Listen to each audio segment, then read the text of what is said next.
12 പന്തിൽ 32 runs. What A നോക്ക് by Sarfaraz Khan. ഇന്ന് നമ്മൾ സംസാരിക്കാൻ വേണ്ടി പോകുന്നത് സർഫറാസ് ഖാനാണ്. ഈ വർഷമാണ് ചെന്നൈ സർഫറാസ് ഖാനെ തങ്ങളുടെ ടീമിലേക്ക് എത്തിച്ചത്. നമുക്ക് എല്ലാവർക്കും അറിയാം, സർഫറാസ് ഖാൻ ആഭ്യന്തര ക്രിക്കറ്റിലും അതുപോലെ തന്നെ സെയ്ദ് മുസ്താഫ് അലി പോലുള്ള ടൂർണമെന്റിലും മിന്നുന്ന പ്രകടനമാണ് കാഴ്ചവെച്ചുകൊണ്ടിരുന്നത്. അതിന്റെ വെളിച്ചത്തിലാണ് അദ്ദേഹം ഇപ്രാവശ്യം ചെന്നൈ ടീമിലേക്ക് എത്തുന്നത്. കഴിഞ്ഞ ദിവസം രവിചന്ദ്രൻ അശ്വിന്റെ ഒരു വീഡിയോ കാണുവാനിടയായി. അതിൽ അവർ സംസാരിച്ചുകൊണ്ടിരുന്നത് സർഫറാസ് ഖാനെയാണ്. നമുക്ക് ആ വീഡിയോ ഒന്ന് കണ്ടിട്ട് വരാം. என்னோட கொஸ்டின் உனக்கு என்னன்னா, சர்ஃபராஸ் கானை ஏன் அமிச்சாங்கிறது உனக்கு சின்னதா சொல்றேன். நான் கேள்விப்பட்ட வரைக்கும், நான் பார்த்த வரைக்கும் Sarfaraz Khan is yet to get out in the nets. கட்டார் முட்டார்னு பேட்டிங் ஆடுறான்னு கேள்விப்பட்டேன். நீனும் இப்ப பாத்துட்ட வீடியோஸ்லாம் இன்னைக்கும் செமையா தான் நான் வந்த உடனே. ரிச்சர்ட் செலக்ஷானே அப்படின்னு ஒரு பிளேயர் இருக்காரு, அண்டர் 19 வேர்ல்ட் கப்பும் ஆடினாரு.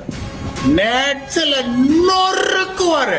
ஆனா 7.8 ஆவரேஜ் ஹோல் சீசன், அது பரவாயில்ல. ஆனா நெட்ஸ்ல அவர் ஆடும்போது தெரிக்கும் லைட்டா. அந்த மாதிரி யோசிச்சு நாங்க ஹோல் சீசன் கொடுத்தோம். ஹோல் சீசன் புட் டுகெதர் அடிக்கல, பட் நெட்ஸ்ல பிரில்லியண்டா தெரிஞ்சாரு என்ன பொறுத்த வரைக்கும். ஏன்னா டேய், உனக்கு சர்ஃபராஸ் கானை நம்ம ரெண்டு பேருமே ஹையா தானே ரேட் பண்றோம். எதுக்குடா இப்ப நீ சர்ஃபராஸ் கானையும் எவனா 7 ரன் ஆவரேஜ் வச்சிருக்கனையும் பத்தி பேசுற? சர்ஃபராஸ் கான் சையத் முஸ்டாக் அலியை சமாடி அடிச்சிருக்கான். ஃபர்ஸ்ட் கிளாஸ் கிரிக்கெட்ல ரன் அடிச்சிருக்கான். இந்தியன் டீம்லயே அவன் இருக்கணும்னு പല പേര് பேசிட்டு കണ്ടില്ലേ? ഈ വീഡിയോയിൽ അശ്വിൻ പറയുന്നുണ്ട് സർഫറാസ് ഖാൻ നെറ്റ്സിൽ നല്ലോണം ബാറ്റ് ചെയ്യുന്നുണ്ടായിരുന്നു. അതേപോലെ തന്നെ പ്രാക്ടീസ് മാച്ചിൽ അദ്ദേഹത്തെ ഔട്ടാക്കാൻ ആർക്കും സാധിക്കുന്നുണ്ടായിരുന്നില്ല.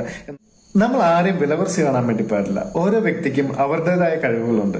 സമയമാകുമ്പോൾ അവരവരുടെ കഴിവുകൾ പുറത്തെടുക്കും. നമ്മൾ ലോകകപ്പിൽ കണ്ടതാണ് സഞ്ജു സാംസൺ 3 മത്സരങ്ങളിൽ എങ്ങനെയാണ് പെർഫോം ചെയ്തതെന്ന്.